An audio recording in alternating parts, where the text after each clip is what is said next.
Sipas mediave venezuelase, Diosdado Cabello përmendi edhe mafian shqiptare mes të tjerësh, ndërkohë ky reagim i Venezuelës vjen pas arrestimit të Nicolas Maduro me një sulm spektakular të Shtetit Bashkuar. Ministri i Punëve të Brendshme dhe Drejtësisë, Diosdado Cabello, tha se sekuestrimi i ngarkesës prej një numri të madh kilogramësh, ai thotë se kemi sekuestruar 7148 kg.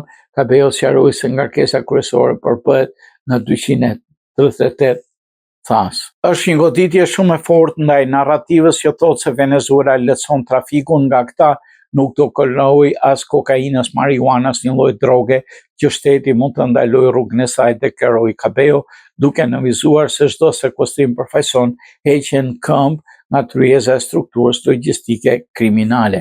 Procedura e parë që përmendi arrestimin 3 personave që posedonin 75 kg marijuanë. Cabello shpjegoi se duke bllokuar rrugët dretare dhe ajrore, mafiat detyrohen të përdorin rrugë toksore ku janë më të ekspozuara ndaj mbikëqyrjes shtetërore.